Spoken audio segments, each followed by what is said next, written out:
Hola, en este vídeo vamos a ver la segunda parte del paso 15 de creación de nuestro portal Quiz, en el cual revisamos los controladores y las vistas del recurso Users. El controlador del recurso Users tiene un formato estándar muy similar al que tiene el de Quiz, porque maneja las primitivas típicas de la interfaz CRUD que permiten crear, leer, modificar y borrar el contenido de algún elemento de la lista de usuarios. Como muchos de ellos tienen un identificador de usuario en la ruta, tiene función de autoload y tenemos aquí la función load, que lo que hace es precargar ese usuario cuando en la router, por ejemplo en getUsersIt, aparece un identificador. Entonces lo carga para que en el controlador lo tengan disponible y factoricemos este código como hemos hecho en todos estos casos. Además tiene aquí pues la carga de los modelos de SQLice y del conjunto de modelos que se carga en la variable models. Y por último se carga también paginate, porque la lista de usuarios va a estar paginada como igual que la lista de quizzes, ya que puede tener muchos usuarios y entonces la paginación pues es muy cómoda. Vamos a ver cómo son las acciones del controlador y las vistas show e index.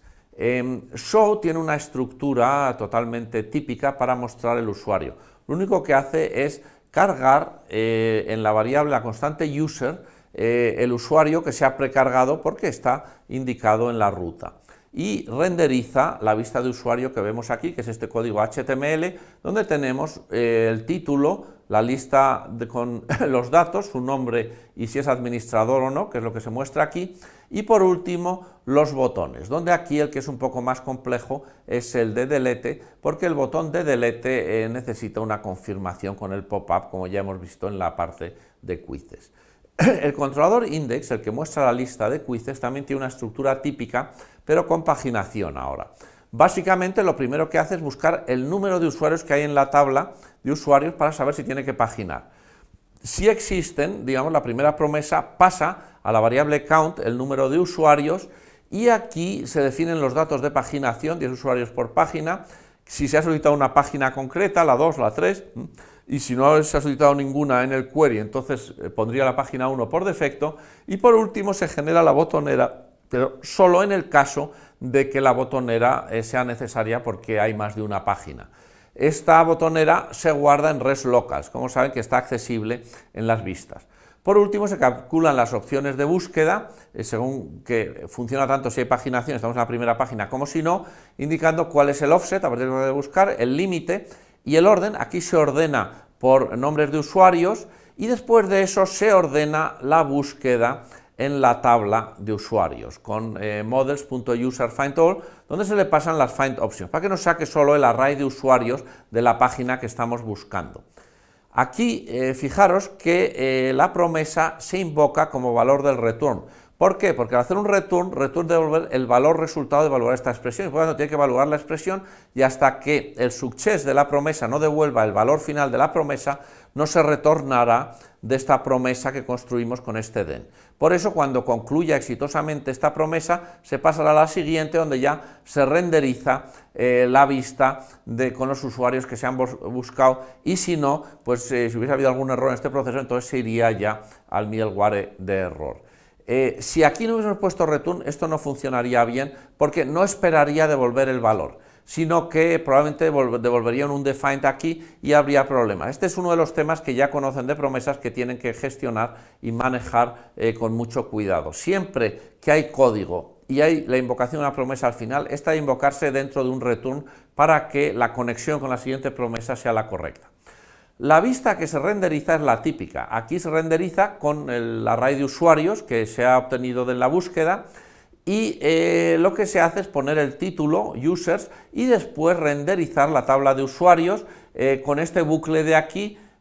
for var i in users, es decir, en cada fila se va renderizando un usuario, y aquí tenemos los tres componentes. El nombre, y si es administrador, que es lo que se hace la primera parte, al hacer clic vamos a show, el botón de edit y el botón de delete, que son las terceras partes. Es totalmente estándar. Vamos a ver ahora cómo se gestionan new y create, es decir, las dos primitivas que permiten crear nuevos usuarios. La primera es el formulario de creación de usuarios, este de aquí, donde se define su nombre, y el password, que hay que teclear 2 veces para comparar y reducir la probabilidad de meter un password erróneo.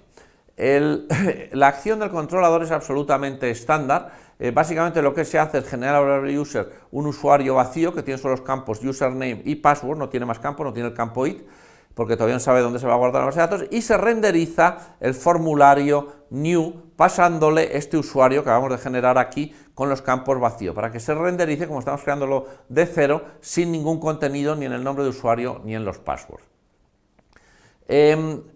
La vista solo tiene el título,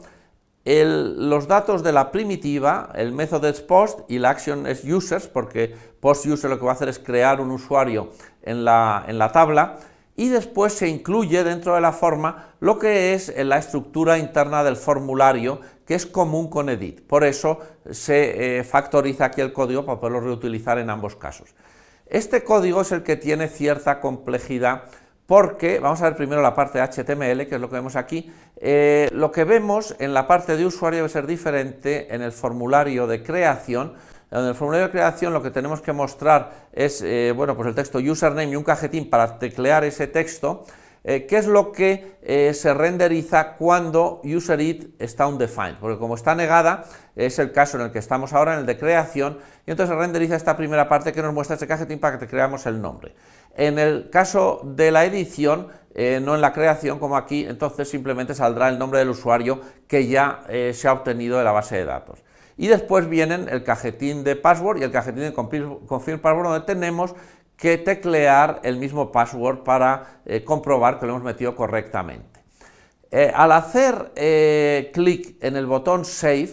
el botón Cancel tiene la estructura típica que ya hemos visto, botón Save, lo que se hace es invocar este script de aquí, confirm password, que lo primero que hace es obtener lo que se ha tecleado en password y en confirm password, guardarnos en las variables pv1 y pv2, para luego comprobar que en los dos hemos tecleado algo, que es lo que comprueba la primera condición, y si no hemos tecleado nada, algo en alguno de ellos, pues nos lo dice aquí.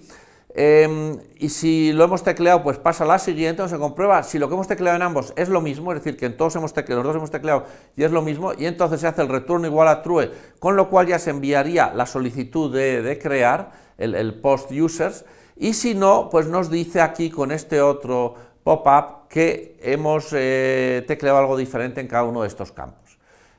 Una vez, si todo ha ido bien, pues habrá salido la solicitud y entonces es la acción create que tenemos aquí, la que crea el usuario. Tiene una estructura muy típica también. Lo primero que se hace es construir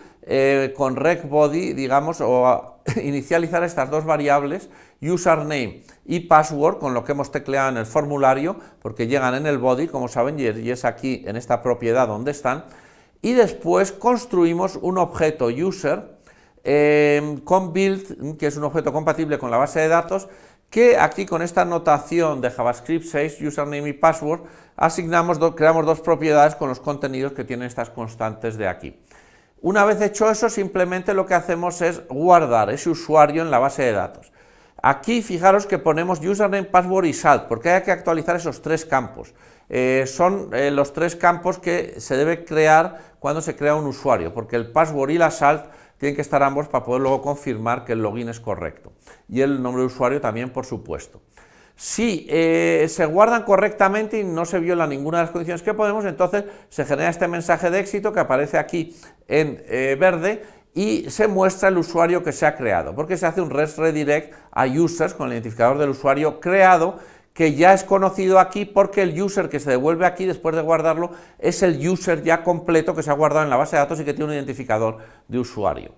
Si hay error aquí de unique constraint, es decir, que el nombre del usuario ya estaba, entonces se manda este mensaje de error y se vuelve a renderizar el formulario, como vemos aquí, para que cambiemos el nombre. Si hay otro error, algún otro error de validación, entonces se envían aquí, se meten los mensajes de flash de error y se vuelve a renderizar el formulario, como vemos aquí. Y así es como creamos un nuevo usuario. Bueno, por último aquí, si hubiese un error todavía más gordo, pues se invocaría el middleware de error. Edit y update, es decir, la actualización de los datos, que es el password básicamente, un nuevo usuario es muy similar. Aquí tenemos lo mismo. la renderización del formulario, la acción es muy sencilla, simplemente renderiza el usuario que se ha precargado con el autoload y que se mete en esta constante. Aquí se renderiza lo que vemos, se envía un post, pero con users, con el identificador del usuario, porque lo que estamos es ahora haciendo un put, que es una actualización de un usuario existente. Aquí encapsulamos el método que se está enviando dentro de la variable del query subrayado method, y después se incluye esta parte de aquí, que es la misma que teníamos en el caso del create, y que es la que renderiza este formulario. En la parte del HTML que se genera, como este usuario se ha precargado, este tiene identificador, por lo tanto esto va a ser igual a true, su negación va a ser igual a falsa, y entonces se va a renderizar este código HTML de aquí, que es el que nos muestra el usuario que se ha precargado de la base de datos. Después aquí se renderizan los campos para el password y la confirmación de password, y al hacer aquí clic en confirm password, entonces se ejecuta otra vez, exactamente igual que en el caso anterior, este script, que bueno, obtiene lo que hemos tecleado en ambos cajetines, mira si se ha tecleado algo en ambos, y si no genera esto, mira si son iguales, y si no genera esto, y si son iguales, pues pasa a enviar la solicitud de actualización, que es atendida por este middleware, por el middleware update, que lo que hace es guardar en las constantes user y body, en user la precarga del usuario que hay que actualizar, que se ha cargado por autoload, y en body los parámetros de usuario que llegan del cliente. Luego aquí se asigna el password que llega, el nuevo que se ha tecleado en el formulario, se asigna al usuario de la tabla, que se ha cargado de la tabla para meter el nuevo password. Se mira si este password no está vacío, y si está vacío pues se saca aquí un error y se renderiza el formulario de edición para que bueno, se corrija ese error y se teclee algo, porque si se ha generado con el formulario el password no puede ir vacío, porque se ha comprobado con los pop-ups anteriores, pero si se ha generado de otra forma sí que puede llegar vacío, por eso se hace aquí esta comprobación adicional. Y una vez hecho esto, se guarda ya solo el password y el salt, porque el nombre de usuario no debe cambiarse. Se actualiza el password con su salt asociada, que se generará aleatoriamente de nuevo. Si todo va bien, se dice que todo ha ido bien, y si hay errores de validación, pues se muestra el formulario con los errores de validación que pueden haber ocurrido también en este proceso y que es equivalente al pop-up este que se sacó de aquí. Y por último, pues el catch de un error más grande. Y por último vamos a ver el destroy, en el cual, bueno, pues el destroy se genera cuando pulsamos el botón delete, nos sale este pop-up, esto es en la lista de usuarios, si damos OK, entonces se envía ya la solicitud de borrar un usuario, que se atiende por esta primitiva de aquí. Como hay precarga, porque lleva un identificador de usuario en la ruta, entonces el usuario está precargado en rec user, se hace un punto destroy en ese usuario, si todo va bien se indica aquí y se va a la lista de usuarios para ver ya que en la lista de usuarios no está ese usuario, y si no, pues se invocaría el middleware de error. Y con esto acabamos este tema, muchas gracias.